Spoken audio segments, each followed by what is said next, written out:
सभी सम्मानित मदरसा आधुनिकीकरण शिक्षक साथियों को मेरा नमस्कार। मैं पंकज मिश्रा, मदरसा आधुनिक शिक्षक। दोस्तों, जैसा कि आप जानते हैं कि मदरसा आधुनिकीकरण शिक्षकों की समस्या इस समय काफ़ी गंभीर विषय बना हुआ है। उसके समाधान के लिए एकता की टीम लगातार प्रयास कर रही है और ये प्रयास काफ़ी सफल होता दिखाई देना शुरू हुआ है दोस्तों। और ये हम लोगों को उम्मीदें हैं, आशाएँ हैं कि हम लोगों को जल्दी कामयाबी मिल जाएगी। इस पर बात करने से पहले, कल ईद का त्यौहार है और समस्त देशवासियों को मदरसा आधुनिकीकरण शिक्षक परिवार की तरफ से ईद की ढेर सारी शुभकामनाएं। दोस्तों, ये ईद का त्यौहार और अच्छा होता अगर मदरसा आधुनिकीकरण शिक्षकों की समस्या का समाधान हो गया होता, लेकिन ये दुर्भाग्य है कि हम लोगों के समस्या का समाधान अभी नहीं हो पाया है। हम लोगों को केवल आश्वासन मिला है और आश्वासन के आधार पर ही हम लोग अभी तक आगे कार्य करते आए हैं। लेकिन अब वो समय है कि हो सकता है कि कुछ हम लोगों का भला हो जाए। कुछ उम्मीदें दिखाई देनी शुरू हुई हैं, कुछ आशाएं हैं, परिश्रम किया जा रहा है, कोशिश की जा रही है मेरे भाई। और ये इस समय थोड़ा सकारात्मक दिखना शुरू हुआ है और हम लोगों को सफलता मिलेगी, ऐसी उम्मीदें हम लोगों की अभी बरकरार हैं। कल आईमास प्रमुख एजाज अहमद साहब ने एक पोस्ट डाला वीडियो संदेश के माध्यम से और उन्होंने कहा कि बकाया बहुत जल्द मिलने वाला है। तो मैं उनसे पूछना चाहता हूं कि अभी जब डेट ही नहीं लगी है तो बकाया कितने दिनों में मिल जाएगा?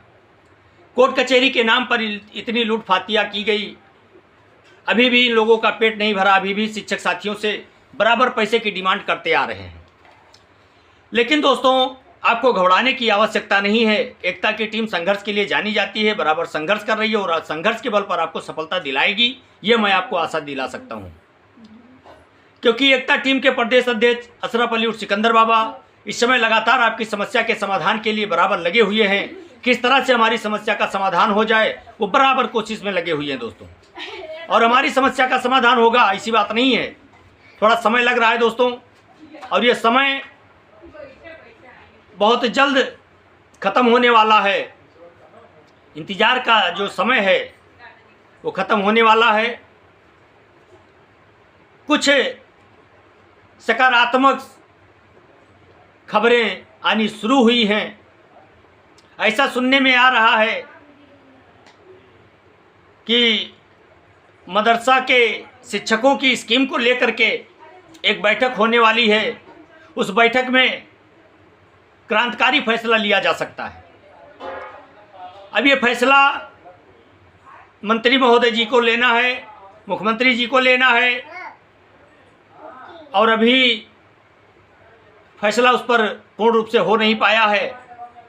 लेकिन अब आशाएं, उम्मीदें प्रबल हो रही हैं, बढ़ रही हैं कि अब हम लोगों की समस्या का समाधान हो जाएगा। खबरें तो ऐसी आ रही हैं कि अप्रैल में हम लोगों की स्कीम संचालित कर दी जाएगी, लेकिन ये मौखिक है, ऑफिशियल सूचना नहीं है, इसलिए इस पर अभी कुछ भी कहना जल्दबाजी होगा। हालांकि अगर मौखिक सूचनाएं ऐसी मिली हैं तो हो सकता है कि कहीं ना कहीं हमारे विभाग में हम लोगों के लिए कुछ अच्छा हो रहा हो। कई शिक्षक साथियों का फ़ोन आ रहा है दोस्तों, मैं फ़ोन नहीं रिसीव कर पा रहा हूँ इस समय। फ़ोन न रिसीव करने का एक ही कारण है कि इस समय मैं इतना व्यस्त हूँ कि फ़ोन पे बात करना मेरे लिए संभव नहीं हो पा रहा है, क्योंकि मैं पूरा दिन मोबाइल ही नहीं उठा पाता। आप लोगों से मैं बात करूंगा, मुझे फुर्सत मिलेगी। आज हमारे एक शिक्षक साथी ने फ़ोन करके मुझसे पूछा, क्या जो लोग रिट में नहीं शामिल हैं उनको भी पैसा मिल सकता है? तो मैं कहना चाहता हूं मेरे भाई, मैं इस मामले पर कई वीडियो बना चुका हूं और जहां तक मेरी जानकारी है कि जो भी कोर्ट से सूचना आएगी, जो भी आदेश आएगा, समस्त लगभग 21 से 22,000 शिक्षकों पर लागू होगा। और पैसा आपका हर हाल में मिलेगा, एक एक पैसा मिलेगा, उसमें एक पैसे की कटौती नहीं हो सकती है। बस इसमें संशय एक बात का है कि 4 साल का मिलेगा कि हमको 7 साल का मिलेगा। दोस्तों, अगर स्कीम के आधार पर देखा जाए तो हमको 4 साल का पैसा मिल सकता है, और अगर जो लेटर जारी हुआ है केंद्र सरकार से बंद होने का, उस लेटर का अगर हवाला दिया जाए तो हमको 7 सालों का पैसा मिलना चाहिए। अब कोर्ट क्या करता है, क्या फैसले सुनाता है, ये तो कोर्ट ही जाने, लेकिन इतना आप जरूर मान लीजिए कि आपके लिए इस समय हलचल मची हुई है, और ये हलचल आपको सफलता जरूर दिलाएगी। हमारे एक शिक्षक साथी कल बड़ी बेसब्री से एजाज अहमद साहब का इंतजार कर रहे थे, और एजाज अहमद साहब ने जैसे वीडियो देखा तुरंत वो आगे वीडियो बना करके, और फिर उन्होंने एन केन प्रकार वही शब्द दोहराया जो कहते आ रहे थे। एक चीज उन्होंने कहा है, जिन्होंने उनकी वीडियो देखी होगी उसमें एक नया शब्द उन्होंने जोड़ा है। अभी तक उन्होंने कहा था कि राज्य सरकार रिव्यू में गई है, कल वाली वीडियो में उन्होंने कहा है कि केंद्र सरकार रिव्यू में गई है। अब यहां पर 2 बातें निकल के आ रही हैं कि केंद्र सरकार रिव्यू में गई है या राज्य सरकार रिव्यू में गई है। इसका स्पष्टीकरण मुखिया महोदय जी को देना चाहिए, क्योंकि इससे दो सूचनाओं से शिक्षक थोड़ा भ्रमित हो रहे हैं, उनको क्लियर कर देना चाहिए। लेकिन अभी उन्होंने ऐसा कुछ किया नहीं, खैर उन्होंने ध्यान नहीं दिया होगा। लेकिन हम क्लियर करना चाहते हैं, कल एक शिक्षक साथी ने कहा, एक व्हाट्सएप ग्रुप पर कमेंट किया कि ये संभावनाएं कब तक बन रही हैं। तो लगभग हर वीडियो में मैंने ये कहा है, जब जब मुझे सूचना मिली है इस चीज़ का तब तब मैंने कहा है, और अभी लगभग 3-4 वीडियो से लगातार मैं कहता आ रहा हूं कि अप्रैल में हम लोगों की योजना संचालित होने की कुछ खबरें मौखिक रूप से मिलनी शुरू हुई है। ऑफिशियल इस पर मोहर नहीं लगा है, लिखित मेरे पास नहीं आया है, मौखिक सूचना मिली है, मैं मौखिक ही आपको बता रहा हूं।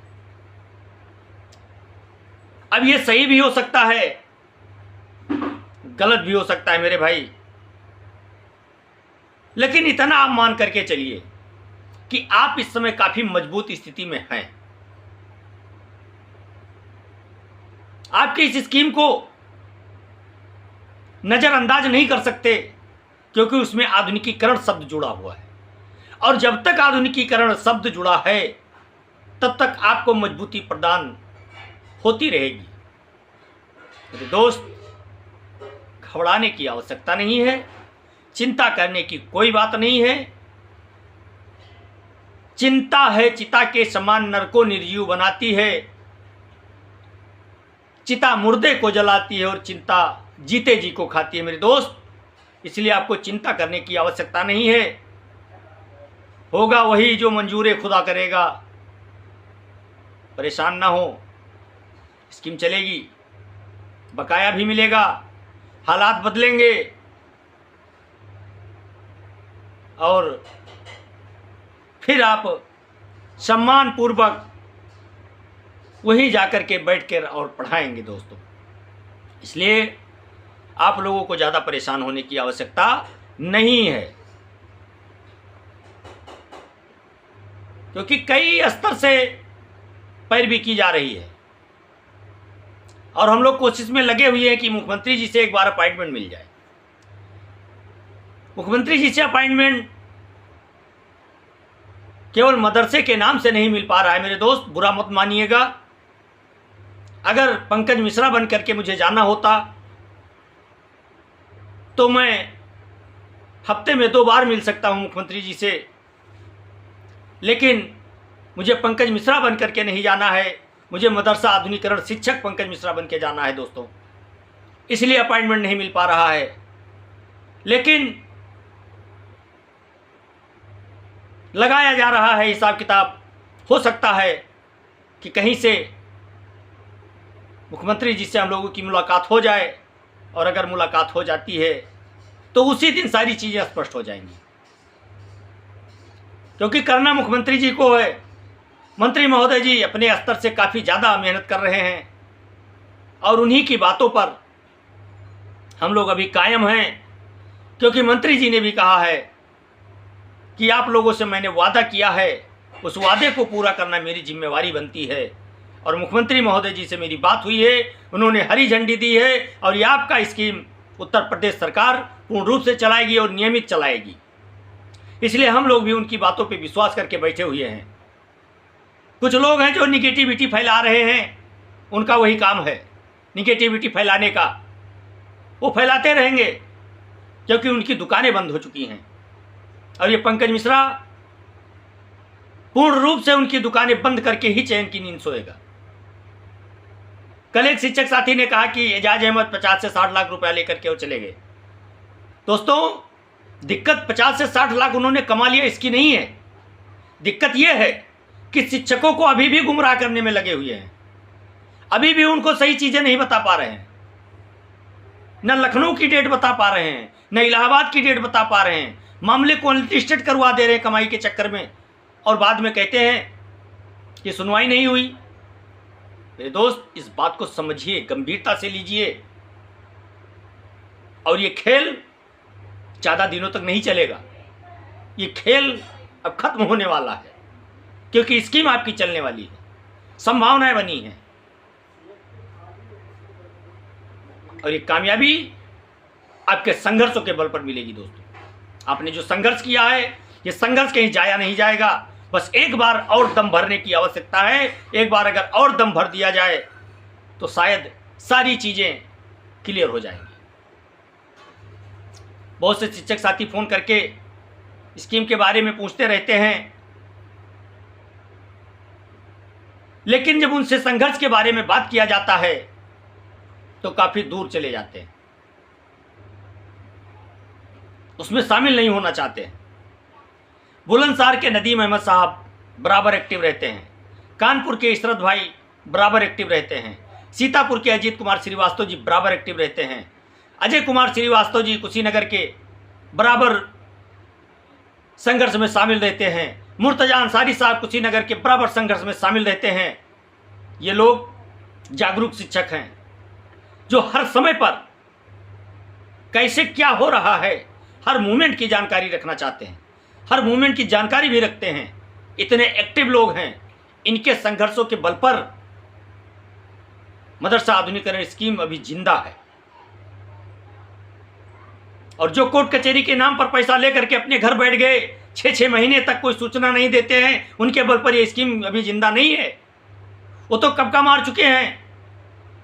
लेकिन ये इन शिक्षकों के बल पर ये स्कीम का नाम अभी जिंदा है, अभी मदरसा आधुनिकीकरण शिक्षक जिंदा है। और दोस्तों, ये कामयाबी बहुत जल्द मिलेगी, आप इतना सोच लीजिएगा। आज के लिए बस इतना ही। नमस्कार, जय हिंद, जय भारत, भारत माता की जय।